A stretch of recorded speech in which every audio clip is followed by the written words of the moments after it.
ایک شخص عشاء کی نماز پڑھ کے اپنے گھر میں جب داخل ہوا تو اس نے کیا دیکھا کہ اس کے بچے بستر پر آرام کر رہے سو رہے تھے۔ اس نے اپنی بیوی سے سوال کیا ہے، میری بیوی یہ بتاؤ میرے بچوں نے کیا نماز عشاء پڑھی یا نہ پڑھی؟ تو بیوی نے کہا میرے شوہر عشاء کے وقت سے پہلے ہی میں نے اپنے بچوں کو سلا دیا، کیونکہ بچے کھانے کا اصرار کر رہے تھے اور اپنے گھر میں ایک دانہ تک موجود نہیں ہے، بچوں کو کھانا میں کہاں سے کھلاتی؟ اس غرض سے کہ بچے مجھ سے کھانا نہ مانگیں، بار بار اصرار نہ کریں، میں نے اپنے بچوں کو کسی طرح سلا دیا ہے۔ شوہر نے کہا آپ نے غلط کیا، ان بچوں کو اٹھاؤ، نماز کا حکم دو، ان کو نماز پڑھاؤ۔ بیوی نے کہا میرے شوہر اگر بچوں نے مجھ سے پھر کھانے کا سوال کیا تو میں کہاں سے لا کر دوں گی، کہاں سے کھانے کا انتظام کیا جائے گا، اس لیے ان کو سونے دیا جائے۔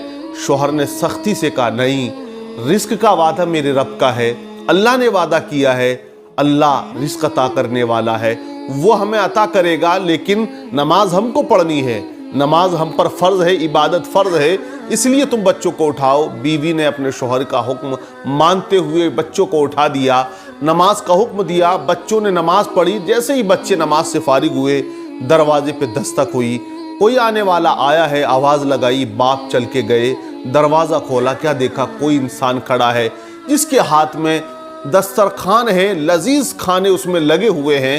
آنے والے سے آپ نے پوچھا کہ آپ کون ہیں اور یہ کھانا کہاں سے اور کیوں لے کر آئے ہیں؟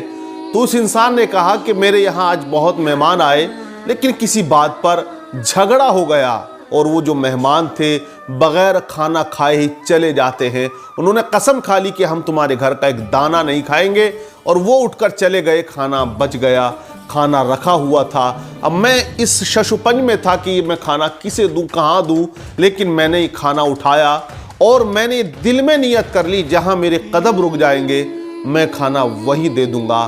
تو میں چلتا رہا، کافی سفر کیا، لیکن جب میں آپ کے دروازے پہ پہنچا تو آپ کے دروازے پر میرے قدم رک گئے۔ میرے دل نے کہا کہ کھانا یہی عطا کر دیا جائے، میں قسم کھا کے کہہ سکتا ہوں یہی بات ہے، اس کے علاوہ اور کوئی بات نہیں ہے، یہ کھانا میں اس لیے آپ کو دے رہا ہوں۔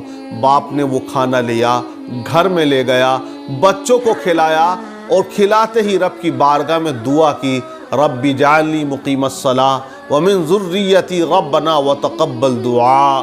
اے اللہ تو مجھے نماز پر قائم رکھ، میری اولادوں کو بھی نمازی بنا۔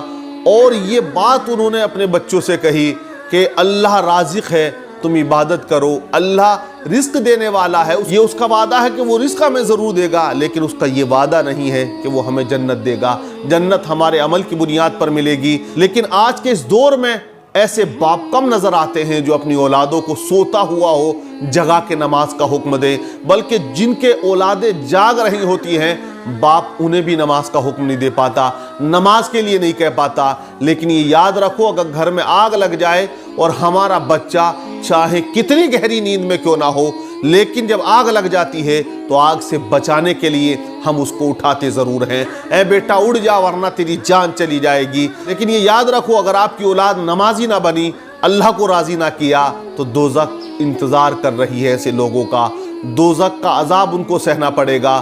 تو اسی لیے قرآن نے کہا یا ایھا الذین آمنوا قوا انفسکم واہلیکم نارا وقودھا الناس والحجارہ۔